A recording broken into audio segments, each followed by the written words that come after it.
President, were you aware that Secretary of Commerce visited Epstein's Island, and do you continue to have? No, I wasn't aware of it. No, I didn't. I actually haven't spoken to him about it. I wasn't. But from what I hear, he was there with his wife and children. And I guess in some cases, some people were. I wasn't. I was never there. Somebody will someday say that. I was never there. All right.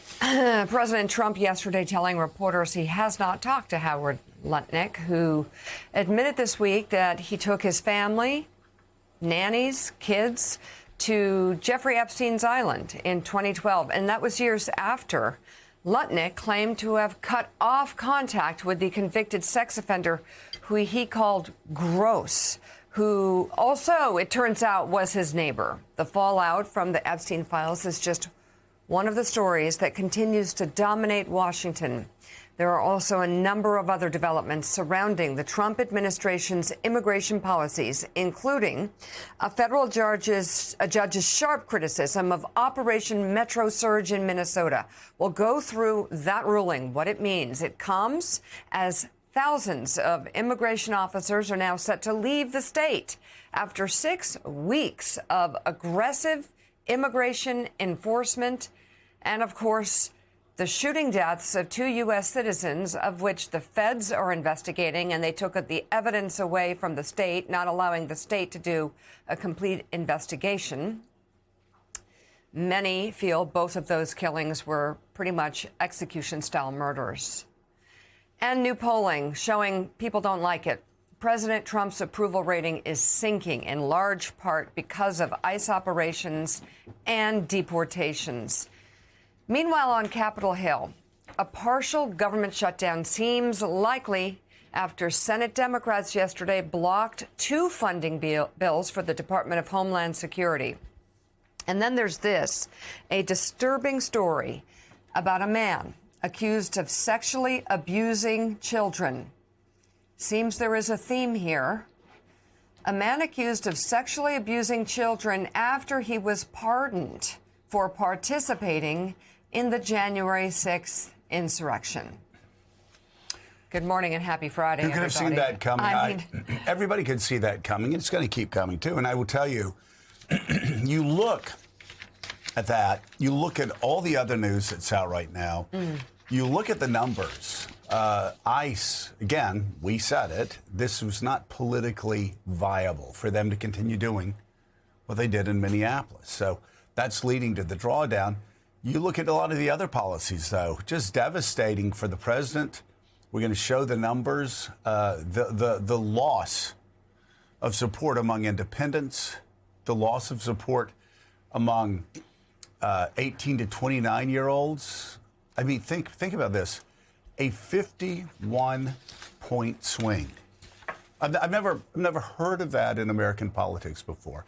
A 51-point swing in a year's time, which means on an issue that predominantly this is he campaigned on. This is just overall. Yeah. In these polls, where a year into the president's term, voters are saying Joe Biden was better, and there's a spate of them out this week. Young voters have cratered. The YouGov Economist poll found Donald Trump minus 42 net approval among 18 to 29-year-olds. That's a 51-point swing from +9 at the start of the presidency. Now, Jonathan Lemire, if the president was actually listening to anybody, maybe you could trim the cells a bit here and there. But every day it's another act in a shock opera, which I don't know. I don't know. Maybe there's this belief. I know there's always been the belief, shock people, own the libs, and gain your power from their overreacting. But we're not. We understand this, and it's not owning the libs. As I've said before, if you're hitting your forehead with a ball-peen hammer, that's owning you, and that's what we're seeing in these numbers. It's just like the Pam Bondi. Everybody I've talked to, Trump supporters, Republicans who are sort of Trump curious, independents, of course, Democrats. saying that the Bondi testimony was probably the worst they've ever seen on Capitol Hill. Does that end up affecting Pam Bondi in her next election? No, because Pam Bondi's not going to have a next election. It does impact Republicans that are going to be running this fall. And you just wonder, with a 51-point drop, with the political bleeding in Texas, among Hispanics, on his strongest issues, when in the world are they going to start behaving a bit more rationally? Because right now it doesn't seem like anybody in the White House cares. Yeah, it's a mix of stubbornness and existing solely in your own bubble, your own echo chamber. And right now, President Trump, despite pleas, growing louder and louder pleas from Republicans to change course, he simply won't. And he is doubling down on the deportation policies. Yes, eased up in terms of agents out of Minneapolis. OK, that's a nod to how poorly things went there. But the quota system for deportations still in place, still pushing forward with the tariffs, still refusing to engage on the Jeffrey Epstein matter, and sticking by members of his staff who, frankly, a number of Republicans would be happy to see him jettison. That includes Howard Lutnick. And then you're right about Pam Bondi. I am told that her performance on the Hill this week not well reviewed in the West Wing, but President Trump himself appreciated her fight. She was out there defending me, he has told people, and does not seem inclined to make a change. In part, that's a point of pride for him this time around, the no scalps policy. Don't give Democrats, the media, a win by firing somebody. But you're right, the polls just keep getting worse. But at least for now, President Trump, who, Joe, we talk about it a lot, has a pretty good political antenna, can read the numbers. But at least for now, he's refusing to budge. I think that's what I don't understand. She wasn't defending him yesterday. She made a fool of herself, and that hurt him badly. All of these things hurting him badly. We're hearing Stephen Miller wants to do this or that, and Donald Trump's letting. It's hurting Donald Trump badly. If Donald Trump has the great political instincts that we've seen him have through the years, he should recognize that what Pam Bondi did yesterday is going to make his numbers even lower. I mean, and you've been, from the very beginning of the ICE operations in Minneapolis, you've said this is going to really damage the White House politically. Well, what's interesting is this turns out to be so far, and I'm not sure all the American people, even parts of the base, are with him on this. This is the no consequence presidency. Nobody gets fired, whether it's shielding child predators or being child predators within this administration, potentially, or whether it's execution-style killings in Minnesota, whether it's this ICE raids gone wild, all these things that he campaigned on that are turning upside down within his administration, but no accountability, none at all. And he seems completely detached from it, like I wasn't at Epstein Island, so that's all I really care about. There's a no consequence aspect to this presidency that I think might be frustrating to some people. And Pam Bondi was literally sitting with her back to victims. That picture will go down in history as her legacy. The female attorney general, a woman who makes history by nature of having that job, turning her back to victims of sexual predators, child predators, and refusing to address them in any way, refusing to agree to meet with them in any way, refusing to even confirm that they are still looking for these predators out there. Predators in our midst. Well, they're covering up. In her midst. They're covering up for the predators. Sure. They're redacting all of these lines. And yes, Pam Bondi, the defining picture of Pam Bondi's term will be her keeping her back turned to those women who were victimized by rich, powerful men and who they're covering for right now. It certainly seems that way. And just like with Kristi Noem, the picture will be her sitting there posing in front of human beings stacked like cattle, many of them innocent, as we're finding out. And there's news on that. And there's news on that today, too. So, the reason why, and I know this would be offensive for capitalists, for socialists, the reason why a lot of us believe in capitalism is it's a free market. And when it's not rigged the way it's rigged right now, so monopolies get more and more powerful and billionaires get richer and richer. When there's a level playing field in capitalism, there's competition. And if you do something smart, work hard, you get rewarded. If you do something really stupid, you get punished. Well, here, because this is sort of being run more like an autocracy and a strongman's government, there is no sort of capitalist instinct inside this administration. You do something really stupid, a lot of times you get rewarded for it if you're loyal. Now, that may work in Russia. That may work in Belarus. It does not work in the United States of America, and that's why those poll numbers have collapsed by over 50 points among young voters, among independents. There have to be consequences to stupid actions inside the White House, and if not, the buck stops with the President of the United States, and that's what we're seeing. Also with us, we have the host of Politics Nation on MS Now, Reverend Al Sharpton. He's the president of the National Action Network. Former Obama White House Communications Director Jen Palmieri is with us. And MS Now National Affairs Analyst John Heilemann. He's partner and chief political columnist at Puck. So let's get right into it. Let's go to more details on the polls that you were talking about. Showing President Trump's approval rating taking a hit amid overwhelmingly unpopular immigration and deportation operations. At some point, we need to talk about these so-called detention centers, which they're another word. You know, they're not detention centers. They're internment camps, and they're building these internment camps all over the United States. And if anybody in the White House is stupid enough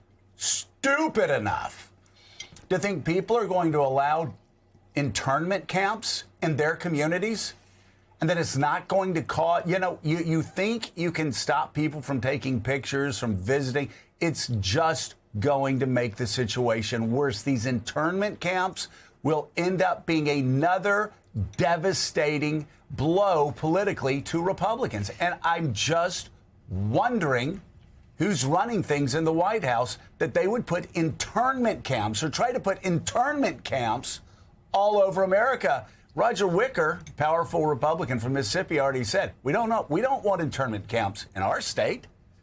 We'll see. We're covering a lot of stories of people who are getting stuck inside those. Nobody can find them. People, pregnant mothers not getting the care they need, abuse, and a lot of lawmakers being denied access to be able to see what's happening in there. So this is another piece of this ICE puzzle. It all feeds into this. There need to be changes in the White House or these numbers will continue to collapse. So according to the latest AP NORC poll, his approval rating stands at 36%. That's down 4 points from just last month. A year into President Trump's second term, 3 new polls show more voters now say Joe Biden did a better job as president than Donald Trump. A Harvard-Harris poll found 51% of registered voters say Trump is doing a worse job than Biden versus 49% who say he's doing better. The latest Rasmussen poll found 48% of likely voters say Biden did a better job as president compared with 40% who chose Trump. First of all, Joe Biden is absolutely loving this. Donald Trump's absolutely hating this right now. And again, it's self-inflicted because so many of these policies that are being pushed end up accruing to the president's detriment. And a new YouGov Economist poll found that 46% of U.S. adults say Trump is doing a worse job than Biden, compared with 40% who say he's doing better. So Axios frames it this way, quote, Trump's net approval on the economy is 26 points lower than it was at this point in his first term, and 53 points lower among independents, I've never seen numbers according like that. to CNN polling analyst Harry Enton. Young voters have cratered. The YouGov Economist poll found Trump at minus 42 net approval among 18 to 29-year-olds, a, get this, 51-point swing from the start of his presidency. Is that a big swing in a short amount of time, or am I missing something? I'm not really good at politics. I just sort of stumbled onto the show this morning because I can't get a gig at the MLB Network to talk about spring training. But yeah, from what I've gathered by listening to podcasts, that's a lot. John Heilemann, I've never in 32, 33 years following this very closely on the Hill and all around. I have never seen 50-point swings. Here we have a 51-point swing on the economy, a 51-point swing among Gen X voters. That's in the past year. In the past year. And we could talk a lot about why that's happening. We could talk about the policies that are being conducted on ICE and people getting gunned down in the streets. We could talk about Epstein. We could talk about Pam Bondi's performance. But you and I were talking. You brought up a great point about Pam Bondi's performance. It's not just how bad it was yesterday. And it's the same thing with Howard Lutnick. It's not just that he got caught red-handed lying. It's every time people see that Pam Bondi testimony, what does it do? It keeps the Epstein files story alive. In fact, it turbocharges it. Every time people see Howard Lutnick, what are they going to be thinking? Oh, this is a guy that lied through his teeth about his relationship with Epstein, said he stopped in 2005, actually took his family to Rape Island 6 years later, moved in next door in New York. So every time you see Howard Lutnick, it's a billboard that says, ask me about the Epstein files. Every time you see Pam Bondi, it's a billboard that says, ask me about the Epstein files. I don't know how this could be managed any worse. Sometimes you just got to cut people loose from your administration.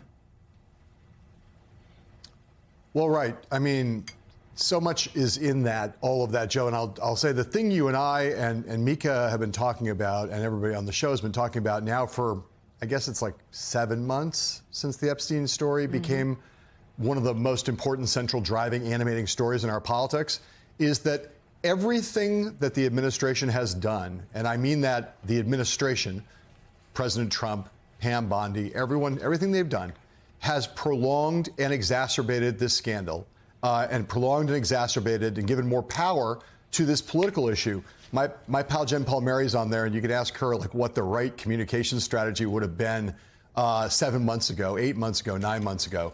Can you imagine like a textbook that's more the opposite of whatever the right communication strategy would have been in this circumstance than to have Pam Bondi way back a year ago invite right-wing influencers into the White House and promise them full disclosure on the Epstein files and then not give it to them, say it was on her desk, the Epstein dossier, and then not put that forward. And then in every turn from now, and this is to bring it up to today, they have only acted guilty. That's most Americans are not watching Pam Bondi on Capitol Hill. They're sane. They're not like us. We watch these things live. You will see, I'm certain, a cold open on Saturday Night Live this Saturday making fun of Pam Bondi. And so that will get it out into the culture. But for anybody in the political class, for a Republican, a Democrat on Capitol Hill, for the survivors, for the media, everything that Donald Trump has done and that his people around him have done throughout this period, and it's only made worse by the way Pam Bondi behaved like a lunatic on Capitol Hill on Wednesday, is to make them look like they are hiding things and make them look guilty. We still don't really know what, if anything, Donald Trump did that might be illegal, that might be criminal, it might just be immoral. But the reality is, does anything that they've done make us want to see the 2 million documents that have not been released less? Or does it make us want to see them more? It makes everybody want to see them more because Pam Bondi's behavior, Donald Trump's behavior, makes it look more and more like they are hiding stuff and that Donald Trump is guilty of something. That has got to be like the most perverse political communication strategy I have ever seen in covering politics over the course of the last 30 years. We've said it over and over again. We've said it day in and day out. Everything that they have done has done nothing but keep this story going. Any White House would have dumped it. Any smart White House would have said, here it is, here's the document dump. You know, drop all the documents on a Tuesday. People go crazy over it, like 2 weeks, for 2 weeks. And then guess what? It's over. Should have been over 6-9 months ago. Instead, it's drip, drip, drip, drip. Here, it's hard to imagine Pam Bondi. It's hard to imagine the White House doing any worse, John Lemire. Pam Bondi said, I have a list. on my desk of these Epstein people. We have documents, all of these documents in trucks ready to release. And then Susie Wiles, several months later, goes, that's a lie. Pam doesn't have any of that stuff. And so they can't even get their story straight inside the administration. And it seems everything she's done, and especially when you won't answer any questions, when you talk about the Dow being over 50,000, when you talk about all, which is not anymore, we talk about all of those other things, and you don't want to talk about women being raped or women being sexually trafficked or women being abused. Something she campaigned on years ago. Island. You can't talk about that when that's what the MAGA base wanted.